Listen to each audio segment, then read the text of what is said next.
This channel does not promote any violent, harmful, or illegal activities. All content provided by this channel is meant for an educational purpose only. School service পরীক্ষায় সেরা সাফল্য মানেই oxygen books SSC gateway series. SSC দাগি তালিকায় college অধ্যক্ষের স্ত্রীর নাম থাকায় বিতর্ক। বর্ধমানের হাট গোবিন্দপুর কলেজের অধ্যক্ষের স্ত্রী সুবর্ণা মল্লিকের নাম এসএসসির দাগি তালিকায় রয়েছে। অভিযোগ সামনে আসতেই বিড়ম্বনায় অধ্যক্ষ। ক্যামেরার সামনে আসতে নারাজ অধ্যক্ষ। আইনের দ্বারস্থ হবেন বলে জানিয়েছেন তিনি। তবে অধ্যক্ষের স্ত্রীর নাম দাগি শিক্ষকের তালিকায় থাকায় প্রকাশ্যে ক্ষোভ প্রকাশ করেছে তৃণমূল ছাত্র পরিষদ। কলেজের সম্মান নষ্ট হচ্ছে দাবি টিএমসিপি। দেখুন, আমার আইনের উপর ভরসা আছে, তো সে কি ক্যান্ডিডেট সেটা আমার আপনার কারণে তার কোয়ালিফিকেশন আর আপনাদের সামনে বলবো না। আইনের দ্বারস্থ, আইনের ভরসা আছে। কোন ডিগ্রিটা দেখেন যদি টপার, আমি শুনেছি না ও কলেজে টপার এবং ওর 80% এর উপর নাম্বার আছে। শুনুন আমি ভেরি সরি, ও নেক্সট সেট কলেজের অধ্যক্ষের স্ত্রী হিসেবে সেটা যে ওনারই স্ত্রী এমনও কোনো তথ্য কিন্তু আমাদের কাছে এই মুহূর্তে নেই। তো এই জায়গায় সম্পূর্ণ আইনি বিষয় প্রক্রিয়া এবং বিচার সাপেক্ষ।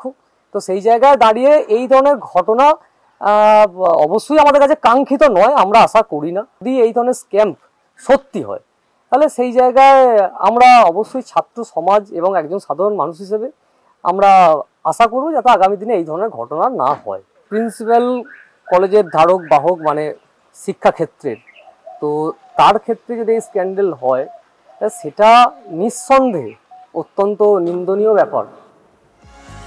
বিরোধী দল বাঁদিক ধরলে শাসক দল ডান দিকেই যাবে। বাংলায় শাসক বিরোধী সম্পর্ক যেন এমনই। আর সেই বৈরিতা কি একটি ইস্যুতে কাটতে পারে কিংবা একটি বিষয়ে মুলতবি হতে পারে? যোগ্য চাকরিহারাদের চাকরি ফেরতের সর্বদলীয় প্রস্তাব আনতে সরকারকে বার্তা দিয়েছেন শুভেন্দু অধিকারী। রাজ্য সরকার কি তাতে সায় দেবে? যোগ্যদের জন্য একজোট হতে দেখা যাবে শাসক বিরোধীকে? 1806 বাদ দিয়ে যদি হাউসে ওরা ফেলেন, আমি কথা দিচ্ছি মেন অপোজিশন হিসেবে আমরা সর্বদলীয় প্রস্তাবে সমর্থন করব। উনি কিসে সাপোর্ট করবেন তার জন্য তো সরকার বসে নেই। সরকারে যেটা করবে সেটা সরকার করবে। যোগ্যদের স্বার্থে কি একজোট হবে শাসক বিরোধী? বিরল এই ঐক্য কি দেখা যাবে রাজ্য বিধানসভায়?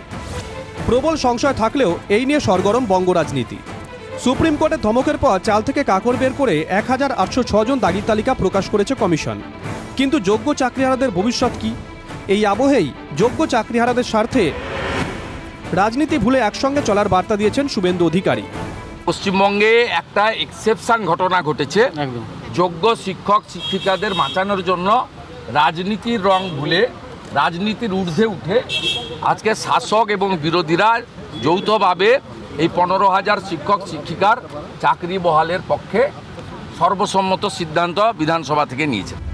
বিরোধী দলনেতা যখন যোগ্য চাকরিহারাদের জন্য রাজ্য সরকারকে এগিয়ে আসার বার্তা দিচ্ছেন, তখন তার দলেরই সাংসদ অভিজিৎ গঙ্গোপাধ্যায়ের গলায় ভিন্ন সুর। তো এই লিস্ট তো একটা যেটা বেরিয়েছে সেটা একটা ভাঁওতাবাজি। 5,000 থেকে 6,000 জনের তালিকা হবে, 1804।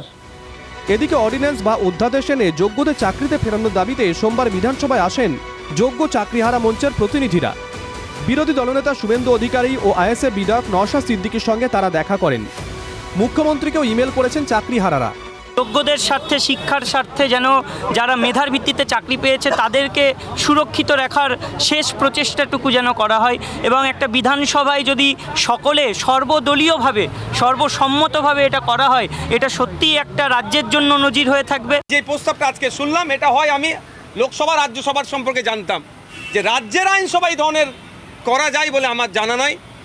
তারপরেও আমি আইনজীবীদের সাথে যোগাযোগ করব, যদি কোনো প্রভিশন থাকে আমি আমার যোগ্য শিক্ষক শিক্ষিকাদের জন্য যেভাবে মাঠে ময়দানে আমি বলে আসছি, আইনসভার মধ্যে, পশ্চিমবাংলার আইনসভার মধ্যেও এটা বলে আসবো। সুপ্রিম কোর্ট বলেই দিয়েছে পরীক্ষা দেওয়া ছাড়া আর কোনো উপায় নেই। আগামী 7 ও 14 সেপ্টেম্বর নিয়োগের পরীক্ষা হবে, কিন্তু যোগ্য চাকরিহারারা এখনও পরীক্ষা দিতে নারাজ। তা নিয়ে টানাপোড়েন চলছে রাজনীতিও। নিয়োগ দুর্নীতির এই অধ্যায় শেষ কোথায়? যোগ্যদের স্বার্থে কি একমত হতে পারবে শাসক ও বিরোধী শিবির? লাখ টাকার প্রশ্ন এটাই।